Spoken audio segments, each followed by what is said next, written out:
暮らしを守るためだと信じて当たり前に続けてきたことを少しずつ見直してみたら、体の疲れ方が変わり、心にも余裕が戻ってきて、暮らしは思った以上に軽くなりました。こんにちは、黄金の暮らし手帳です。今日は主婦田中久美子さんの暮らしを参考に、知らないうちに体を疲れさせている当たり前の習慣を7つの引き算で見直していきます。何でも自分でこなすこと、休まずに動き続けること、若い頃は当たり前だったその頑張りが60代を過ぎた今、知らず知らずのうちに体と気力の負担になっているとしたら、重い買い物袋を一度に運ぶ、踏み台で高い場所のものを取る、疲れていてもいつも通り家事をこなす、これくらいまだ大丈夫と自分の疲れを後回しにしていませんか？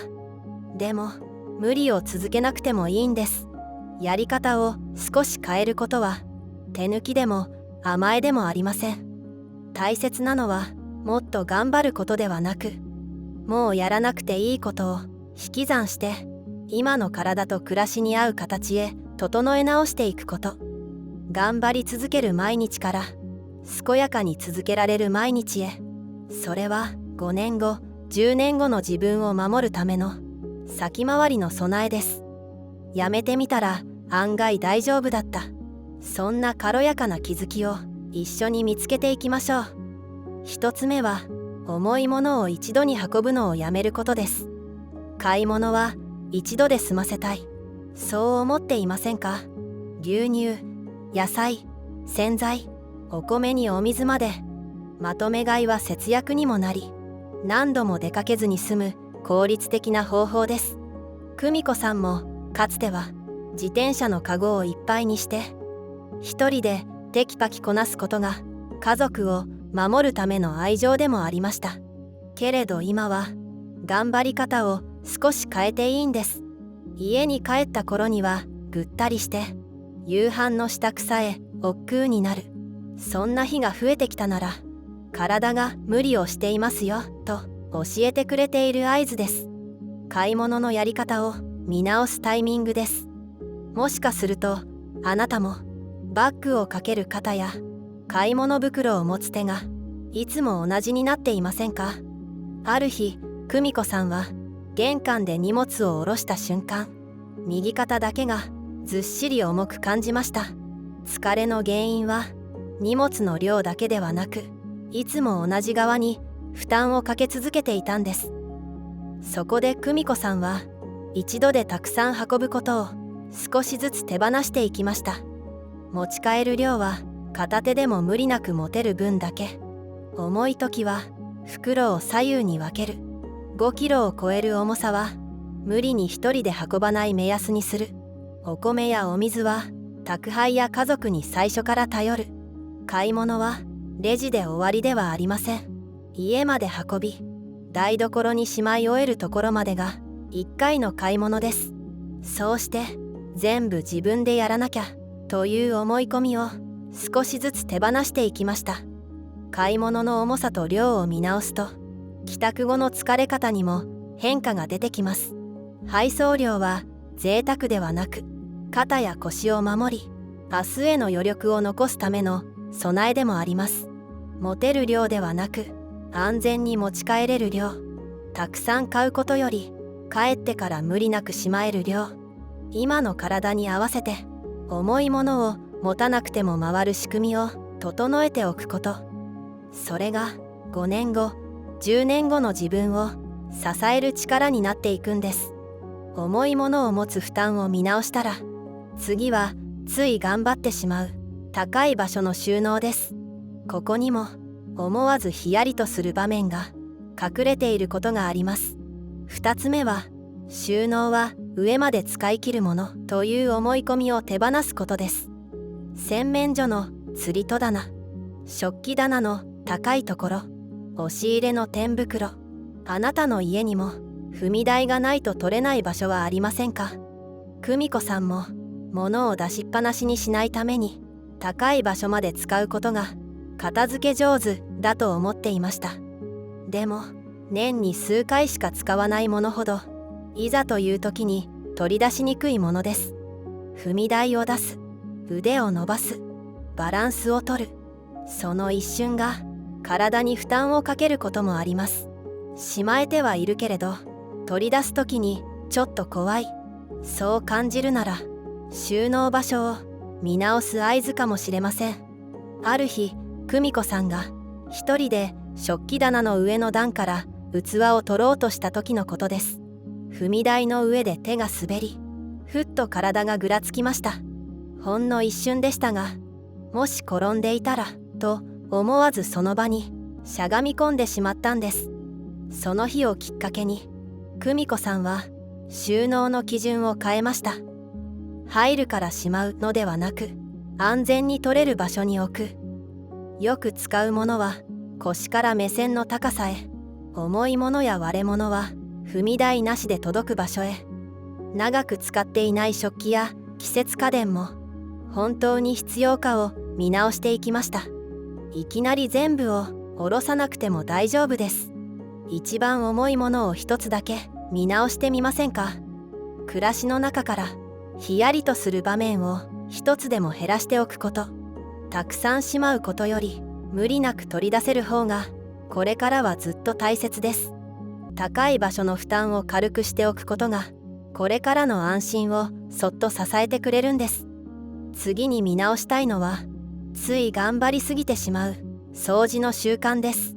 急な来客にも慌てないように、家族が気持ちよく過ごせるように、そんな思いで続けてきた方も多いかもしれません。けれど掃除を終えてきれいになった部屋を見渡した時、ほっとする一方でぐったりと疲れ切っていませんか。もしそうなら3つ目の引き算です。毎日完璧に掃除しようとするのをやめることです。掃除機をかけて床を拭いて水回りも整える。一度に全部をやろうとすると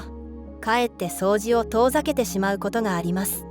掃除を始める前から気持ちが重くなるなら、それは頑張りが足りないのではなく、掃除の仕組みそのものを見直すサインかもしれません。かつての久美子さんも一日の掃除について自分に厳しくルールを決めていました。朝のうちに掃除機をかけて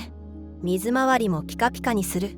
場所ごとに洗剤を使い分け、あれもこれもと一気に終わらせることを目標にしていました。でもある日、似たような洗剤ボトルを前にしてどれを使うか迷ううちに手が止まる日が増えていることに気づきました。そこで久美子さんは毎日全部を目指すのをやめました。今日は1箇所だけ、洗剤もあれこれ揃えず、よく使う1本だけにしました。上を向く掃除としゃがむ掃除は同じ日にしない。そうやって体の負担も迷いも減らしながら始めやすい形に変えていったんです。掃除の合格ラインは完璧に終わらせることではなく、1日1箇所軽く整えること。掃除の丁寧さは道具の多さで決まるものではありません。今の体に合わせて自分をいたわる掃除に変えていくこと。その小さな積み重ねが汚れも心にたまるモヤモヤも溜め込みにくくしてくれます。それが清潔で心地よい暮らしを無理なく続ける力になるんです。掃除のやり方を見直すと、家をきれいにすることと同じくらい体をいたわることも大切だと気づきます。4つ目は疲れているのに休まない習慣です。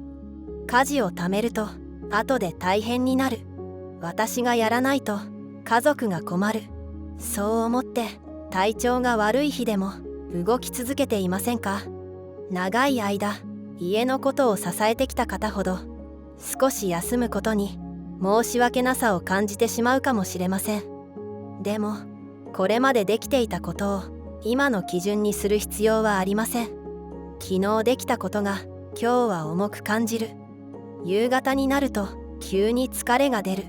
それは体が少し休んでと送っている大切なサインです。これからは調子の出ない日には調子の出ない日の過ごし方があっていいんです。以前の久美子さんも一つ家事を終えたらすぐ次のことに取り掛かっていました。座ってしまうともう動けなくなる気がして休む時間まで削っていたんです。でもそんな日の夜ほど疲れが強く残るようになっていました。ある日、買い物袋を台所に置いたまま冷蔵庫の前で献立を考える気力すら湧かず、しばらく立ち尽くしてしまいました。その時、久美子さんは気づきました。疲れている日に元気な日と同じ量をこなそうとしなくていいんだと。それからは買い物に行った日は掃除まで頑張らない。夕方に疲れが出た日は夕飯を簡単にする。今日はここまでで大丈夫という線を自分の中に作って、明日に回してもいい家事を選べるようになると、休むことへの申し訳なさも少しずつ軽くなっていったんです。それは決して怠けることではありません。明日もまた健やかに動くための大切な引き算です。調子の出ない日に今日はここまでと線を引けること、今のうちに休む力を育てておくことがこれからの自分を守ってくれるんです。頑張りすぎを見直せたら、次は体に負担をかけないための道具や身につけるものを見直す番です。5つ目は古いものを我慢して使い続けるのをやめることです。重い掃除機、切れにくい包丁、持ち手がぐらつく鍋、そして靴底がすり減った靴。壊れていないから買い替えるほどではない。少し使いにくくても我慢して使い続けていませんか？物を大切にする心はとても尊いものです。けれどその我慢が積み重なると、いつの間にか自分の体を後回しにしてしまうことがあります。これからはまだ使えるかより今の体に合っているか。切れにくい包丁に余計な力を入れ、重い掃除機にため息をつき、硬い蓋に指先をこわばらせる。そんな小さな使いにくさが家事を始める前の気持ちまで重くしてしまうことがあるんです。久美子さんも身の回りのものを見直す中で足元の靴に目が向きました。すり減った靴をまだ履けるからとずっと使っていたんです。ある日、娘に勧められて足に合うスニーカーに買い替えました。すると歩く時の感覚が思った以上に軽くなったんです。その時、久美子さんは気づきました。当たり前だと思っていた足の疲れは靴が合っていなかったせいだった。もったいないから使い続けることがいつの間にか体に無理をさせていたのかもしれないと。そこで久美子さんはまだ使えるかではなく、今の自分が楽に使えるかを基準に道具を見直すことにしました。重い掃除機は軽いものに、手首に優しい鍋に、文字が見やすい計量カップに。一度に全部を買い替える必要はありません。毎日よく使うものから一つずつ見直していく。道具が今の体に合うだけで、家事を始める前の気持ちまでふっと軽くなることがあります。道具を変えることは贅沢や浪費ではありません。毎日の小さな負担を一つずつ軽くしていくことなんです。まだ使えるかより、今の自分が楽に使えるか。そうして見直していくたびに、暮らし全体も軽やかに整っていくんです。道具で体の負担を軽くしたら、次は心の負担も軽くしていきましょう。6つ目は、何でも一人で抱え込むのをやめることです。人に頼るのはなんだか申し訳ない。家族に心配をかけたくない。重い荷物も高い場所の作業も複雑な書類も、これくらいは自分でとつい頑張っていませんか？けれどこれからは全て自分でやることが正解ではありません。一人でできるかよりも安全に続けられるか、これからはそんな視点を大切にしていきたいんです。久美子さんも体の痛みや不調を我慢しがちでした。肩が重い日も腰が張る日もこのくらいなら大丈夫と思っていつものリュックを背負い買い物に出かけていたんです。でもある日、肩の痛みがなかなか引かず、接骨院で見てもらうことにしました。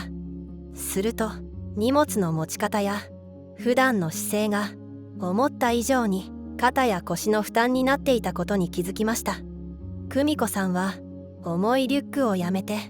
荷物を軽くする工夫を始めました。そして困りごとも一人で抱えず、早めに誰かへ相談するようになりました。頼ることを避けていたつもりが、本当は自分の体の声を後回しにしていたのかもしれない。そう気づいたんです。体の痛みもわからない手続きも暮らしの中の困りごとも、小さなうちに相談すれば痛みも不安も必要以上に大きくせずに済むことがあります。頼ることはできなくなった証拠ではありません。大きな負担になる前に暮らしを安全に続けるための優しい備えです。助けてもらった分はいつか自分ができる時に誰かへ返していけばいい。そう思うだけで頼ることへの申し訳なさも少し軽くなりませんか。助け合いが巡っていくことも暮らしの中の優しさの循環です。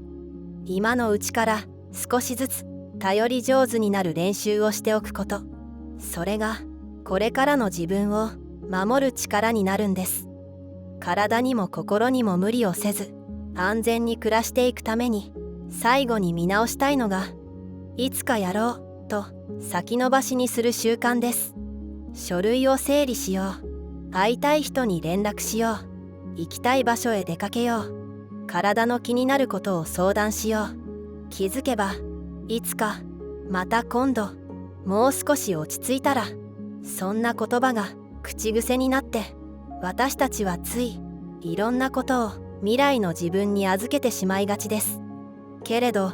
いつかは自分から迎えに行かないとなかなか来てくれません。今はまだ大丈夫と見ないふりをしている間にも、物も用事も、そして体の状態も少しずつ変化していきます。もしいつかやらなきゃと心の中にずっと引っかかっていることがあるなら、それは未来の自分からのサインかもしれません。今のうちに軽くしておけば後で自分が助かるよ。そう聞こえたなら、その重荷を今日少しだけほどいてみませんか。今ならさっと片付くことも、時間が経つほど気力も手間も増えてしまうものです。私自身、必要な書類を探した時、古い封筒や控えに埋もれて、思った以上に時間がかかったことがありました。書類の山を見るだけで気持ちが圧倒されてしまいますよね。全部を一度に整理しなくても、まずは散らばっている書類を先に確認するものと、それ以外に分けるだけでも十分な一歩です。年賀状だけになっていた友人にも、お元気ですか？そんな短い一言でも